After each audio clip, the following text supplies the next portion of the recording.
Olá, queridos irmãos. Hoje vamos falar de um tema sugerido pelo nosso amigo Alan, que nos mandou uma mensagem. Na verdade, ele pediu dois temas, mas eu vou gravar em cada vídeo. Primeiro eu vou gravar esse, depois um outro. Eu abordo o outro tema que ele pediu para abordar. E hoje é um tema que eu vou abordar muito importante, que ele sugeriu, que é o tema da devoção mariana no Oriente Bizantino. E a devoção mariana ela tem uma importância em todos os cristãos, as diversas tradições. E na devoção bizantina não é diferente.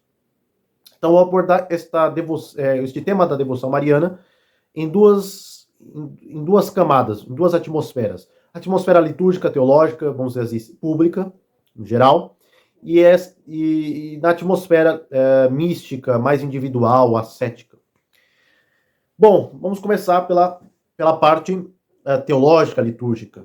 Bom, a devoção mariana tem uma importância muito forte, né, na teologia, na liturgia bizantina. Para você ter ideia, o ano litúrgico bizantino ele tem 12 grandes festas. E o ano litúrgico bizantino ele é iniciado, a primeira grande festa é mariana e a última grande festa do ano litúrgico bizantino é também mariana. A última grande festa que nós iremos comemorar agora em agosto, a dormição da Santíssima Mãe de Deus, a dormição da Theotokos, em 15 de agosto. Então você vê uma importância já muito grande. Nessas 12 grandes festas, você tem algumas festas marianas. E ela ocupa um espaço muito grande, muito importante, de muito destaque, um culto particular muito forte. Mas nós vamos ver que este culto particular não é tão particular, vamos entender mais adiante. Bom, vamos abordar primeiro a questão, uma característica muito interessante. Para aqueles que conhecem a história de Bizâncio, sabe que um dos grandes fortes de Bizâncio era a sua poesia, os seus autores poéticos. Né? A poesia bizantina tem um destaque muito grande na sua história. E na vida espiritual, litúrgica, essa poesia acaba entrando também. Nós vamos ter grandes santos que vão se dedicar a esta arte de expressar teologia através da poesia, da poética, como São Cosme de Maiúma, São João Damasceno, estes escreveram até sobre Nossa Senhora, sobre a Mãe de Deus. Você tem São Simeão, novo teólogo, que escreve suas experiências místicas pela poética. Você tem São Romanos, melódico, né, dispensa apresentações. E a devoção mariana também é retratada nestas poéticas, nesta beleza poética. E nós poderíamos tirar deste compêndio de grandes belezas dedicadas à Mãe de Deus, de grandes textos poéticos dedicados à Mãe de Deus, nós poderíamos tirar dois ofícios principais, não são os únicos, mas seriam os dois grandes, que os cristãos bizantinos rezam anualmente, né, periodicamente, que é o Acátistos, a Mãe de Deus, e a Paráclises, a Mãe de Deus, o cânon de súplicas à Mãe de Deus. O Acátistos ele é rezado nas 4 sexta-feiras da quaresma, e da última sexta-feira, e na quinta sexta-feira da quaresma, ele é rezado de uma forma completa, de uma vez. Né? Então, é percebido a importância que a Mãe de Deus tem na vida quaresmal bizantina. Ela entra muito neste cotidiano quaresmal do cristão bizantino. Então, você vê uma importância muito forte. No momento de maior luta espiritual, a Mãe de Deus é sempre invocada. E você tem também a paráclisis, que ela pode ser rezada em qualquer situação, né, uma situação de necessidade, uma situação de ação de graças também. Mas também ele é rezado, digamos assim, liturgicamente, digamos assim, de forma preceitual, nos 15 dias, né, nas vésperas dos dias que antecedem a festa da dormição da Mãe de Deus. Então, agora em agosto, nós iniciamos este ciclo de orações da Paráclisis, nos preparando para a festa da dormição da Theotokos, uma festa de grande importância teológica. E também no calendário ele fecha o ano litúrgico bizantino. Então você vê a importância que a Mãe de Deus tem na vida litúrgica bizantina. E o grande interessante, enquanto que você tem no Acátistos uma questão muito contemplativa também das passagens da vida de Nossa Senhora, da Mãe de Deus, na Paráclisis você tem um caráter mais de súplica, né? Suplicante. É muito bom destacar, é muito salutar destacar que esta beleza, a beleza da poética bizantina, ao falar de Nossa Senhora, ao falar da Mãe de Deus, que nós vemos principalmente nestes ofícios, o Acátistos e a Paráclises, que nada mais é do que um compêndio de diversos autores espirituais que falaram sobre a Mãe de Deus, que foram reunidos num só ofício litúrgico.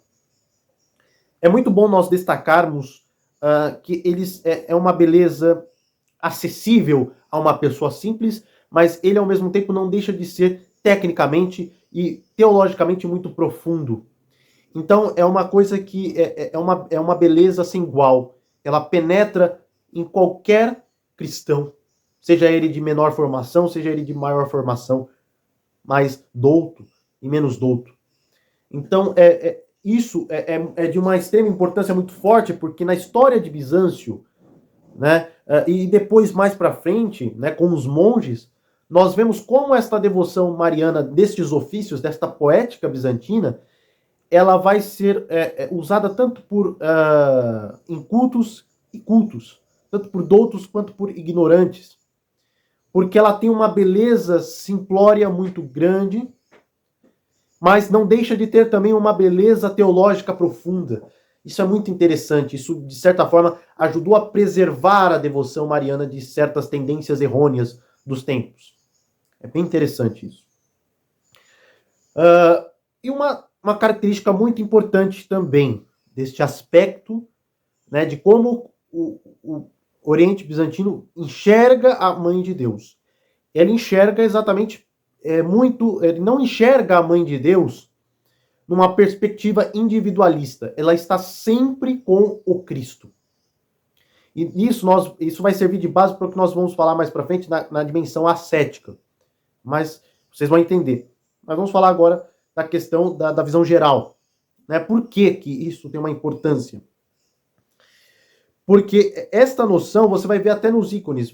Os grandes ícones da tradição bizantina, você vai até encontrar ícones que a Mãe de Deus está representada de forma individual. Mas os grandes ícones, as principais devoções iconográficas, né, serão sempre da Mãe de Deus com o Cristo, com Deus. Né? Por isso o título Mãe de Deus é um título que faz nós enxergarmos a Mãe de Deus não como uma missão individualista, mas como uma missão conjunta com Cristo, sempre ali, com Cristo. Então você tem, por exemplo, a Mãe de Deus com o cálice que revela o Cristo. Você tem a Mãe de Deus, as diversas, o Cristo no colo da Mãe de Deus, né? Então, nos braços da Mãe de Deus, você vai ter diversos ícones que retratam. O ícone da Mãe de Deus, a fonte da vida, que é ela numa fonte com o Cristo, né? A fonte da vida, que é o Cristo, né? Mas a fonte está nela, porque o Cristo sai dela. Então, então é muito importante. Então, por isso que no Oriente, o principal título e praticamente o mais usado no cotidiano do cristão bizantino é o título mais antigo, a Nossa Senhora, e o título ratificado, né, no Concílio de Éfeso, que é o título da Theotokos, da Mãe de Deus. Exatamente para enfatizar sempre este caráter missionário, não individualista, mas sempre em companhia do Cristo. Isso é muito importante, é uma característica que difere das demais tradições. Principalmente do Ocidente. Bom, neste aspecto, nós vamos na dimensão ascética, espiritual, mais individual, desta devoção mariana. A Mãe de Deus, ela tem um papel, né, e isso voltando à questão litúrgica também, um papel de auxílio muito forte aos cristãos. Então, em diversos momentos, a Mãe de Deus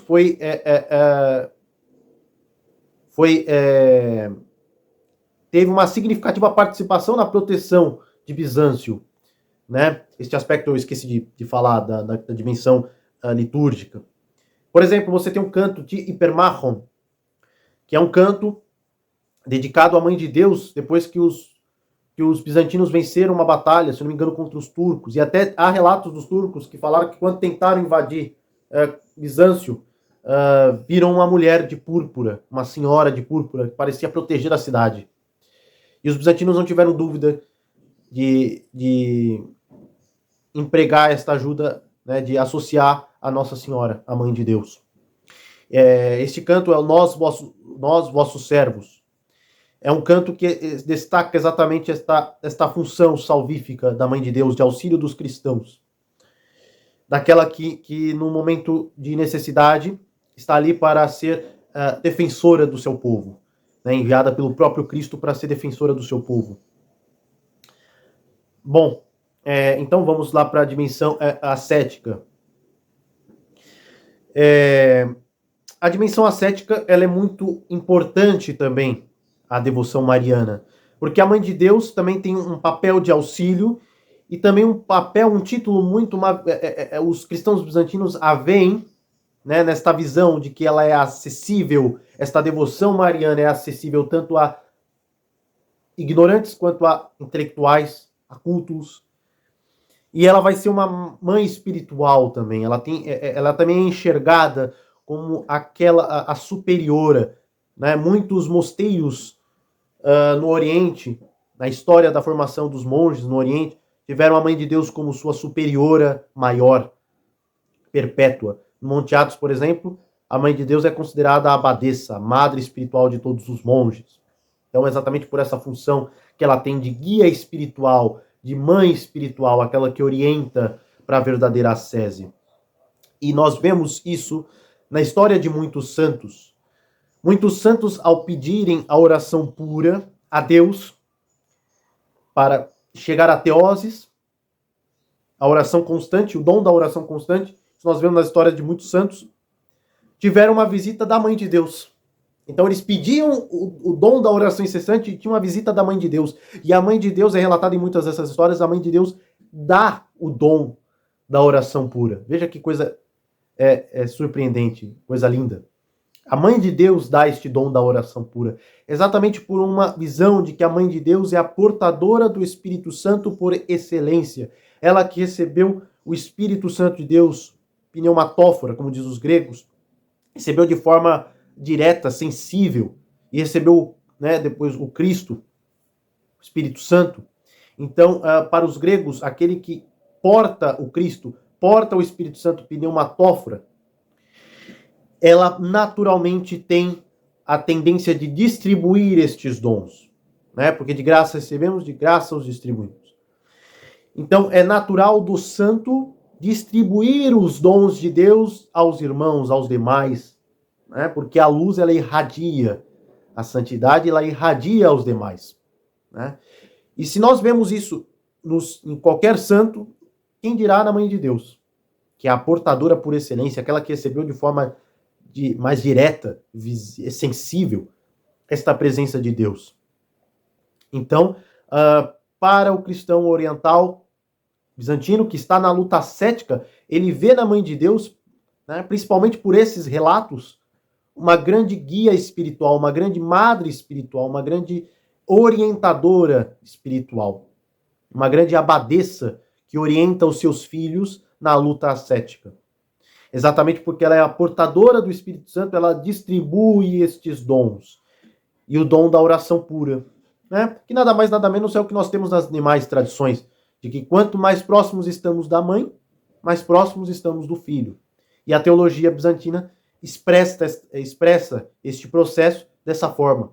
A Mãe de Deus, sendo pneumatófora, distribui o dom da oração pura, o dom das virtudes, da ascese, para que assim o fiel, aquele que está na luta ascética, consiga se unir a Deus, consiga chegar à teoses, à união com Deus, através do dom da oração que a Mãe de Deus distribui. E nós vemos exatamente aquela dimensão, lembra, não individualista desta devoção, desta presença da Mãe de Deus, exatamente porque a Mãe de Deus é um título que diz mais respeito ao filho do que à mãe, porque fala da maternidade, da divindade de Deus. O dogma da maternidade divina da Mãe de Deus, ele fala mais da divindade do filho que da mãe, que da maternidade divina da mãe. Exatamente por isso, porque ela está sempre acompanhada do Cristo. E por ela estar acompanhada do Cristo, ela distribui a presença do Cristo aos demais. A Mãe de Deus nunca está só, está sempre com o Cristo. E por ela nunca estar só, ela distribui o Cristo aos fiéis. Né? Então, em muitas visões, por exemplo, a Mãe de Deus aparece com um cajado de superiora. Né? Por exemplo, São Serafim de Sarov tem essa visão. Né? Então, a Mãe de Deus é vista nesta dimensão ascética, uma grande guia espiritual, uma grande auxiliadora do cristão nesta luta ascética, uma mãe que ampara o filho e que ordena o filho, que orienta o filho à união com Deus. Orienta o seu filho à união com Deus, com o Cristo. Não à toa, na oração exicasta, na oração de Jesus, quando você está rezando com o Combusquine, no intervalo da oração de Jesus, nós rezamos a Mãe de Deus, pedindo a intercessão da Mãe de Deus, ou então cantamos um hino de louvor a Theotokos, exatamente para que nós nunca esqueçamos que a Mãe de Deus é um auxílio imperdível para a nossa caminhada rumo à união com Deus, rumo à teoses. Tá bom? Então esse em resumo seria alguns aspectos da devoção mariana no Oriente Cristão Bizantino. Tá bom? Espero que vocês tenham gostado, principalmente você, amigo Alan. E na próxima falaremos do outro tema que ele sugeriu. Tá bom? Muito obrigado. E tem um outro rapaz também que pediu para eu gravar a respeito de São João Crisóstomo. Eu espero que tenha paciência, que em breve eu também gravarei, que eu estou tendo uma rotina muito conturbada ultimamente. Mas espero, quanto mais breve, poder gravar este vídeo, que é também de suma importância falar sobre nosso grande patrono do nosso grupo bizantino Melquita, São João Crisóstomo, e o grande nome, digamos assim, talvez o mais conhecido, né, dos pregadores bizantinos. Tá bom? Que vocês todos fiquem com Deus e nas intercessões da Mãe de Deus. Até mais.